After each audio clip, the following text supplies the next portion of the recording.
On December 14th, 1903, Orville and Wilbur Wright made an important and historic flight that lasted just under 1 minute.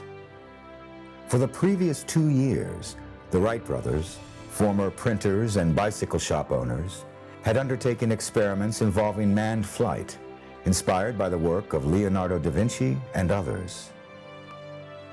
Kitty Hawk and Kill Devil Hills, the sites of the Wright brothers' experiments, were famous for their regular Atlantic breezes and high dunes, as well as for their more forgiving landing or crash landing sandy surfaces.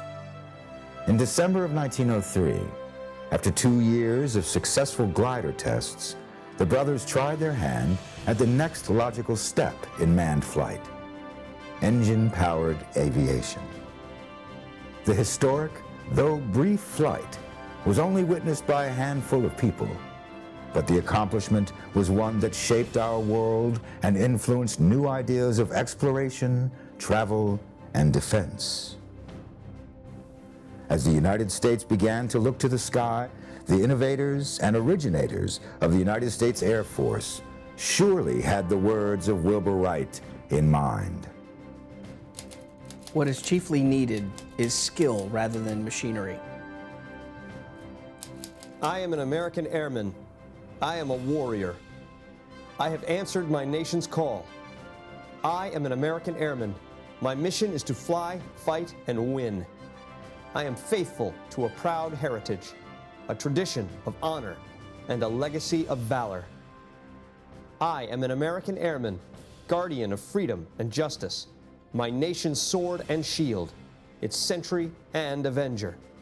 I defend my country with my life. I am an American airman, wingman, leader, warrior. I will never leave an airman behind. I will never falter, and I will not fail. The United States Air Force bears the motto, aim high, fly, fight, win. Air Force core functions today not only include nuclear deterrence operations, air superiority, and space superiority, but efforts to defend American computing networks from cyber attacks as well. In addition to new technologies being developed for unmanned or drone warfare, the Air Force has designated an entire unit, the 24th Air Force, to protect our nation's intelligence and secrets in cyberspace.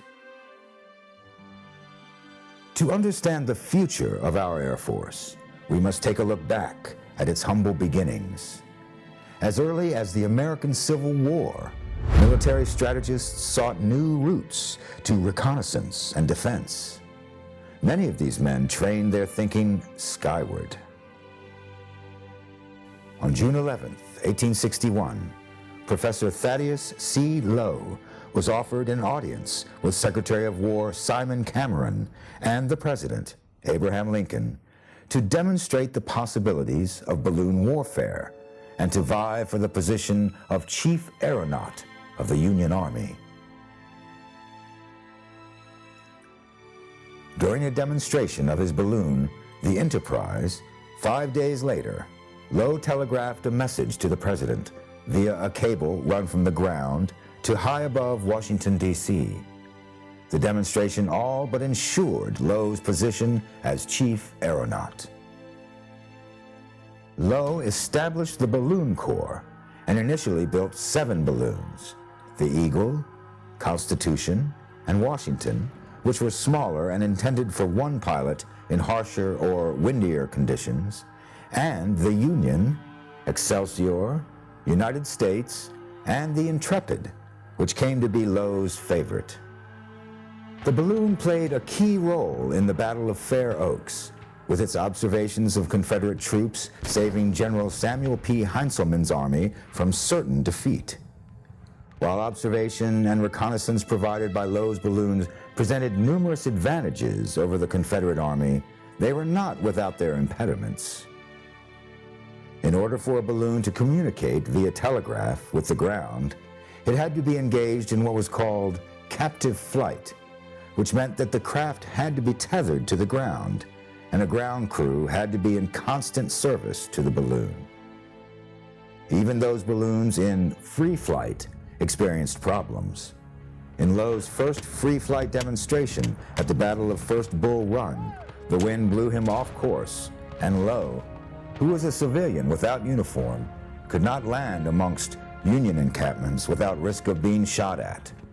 He had to land behind enemy lines and wait for rescue. Still, the Balloon Corps pioneered advances that today we take for granted, such as the first aircraft carrier, when a converted coal barge was used to successfully transport the aircraft. The efforts of the Balloon Corps during the Civil War seemed to warrant further development of air surveillance and combat. In 1907, a special branch of the Signal Corps, known as the Aeronautical Division, was founded, consisting initially of only one officer and 2 enlisted men. In December of 1907, the department began to request bids for a heavier-than-air flying machine.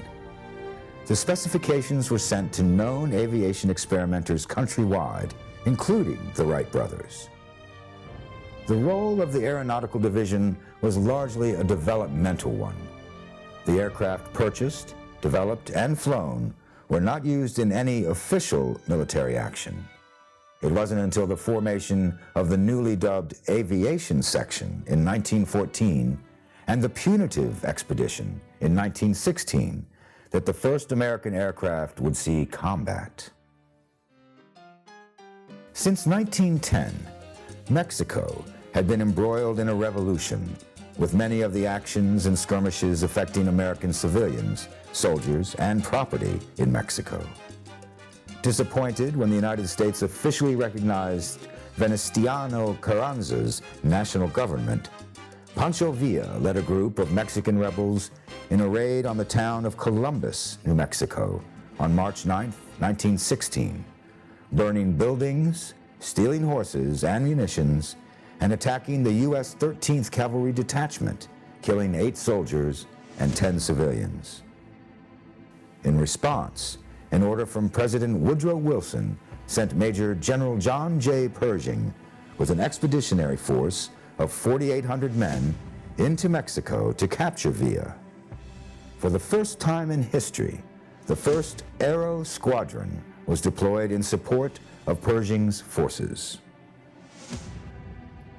The unit was outfitted with 8 Curtiss JN-3s, or Jennies as they were commonly known, and the aircraft were shipped in pieces to and assembled at Columbus on March 15th, reassembled that day, and then flew their first mission over enemy territory the very next day. The Sierra Madre Mountains proved too great an obstacle for the Jennies, and the turbulences in her passes proved too rough to handle. Missions flown from the base at Colonia Dublan could only extend to a radius of just under 40 miles. The weather conditions in Mexico also wreaked havoc on the plane's propellers and other wooden parts. The punitive expedition was labeled a success, and the United States government learned a great deal about the requirements for armed air combat that would prove useful to aeronautics companies the world over, especially as Europe plunged into World War I.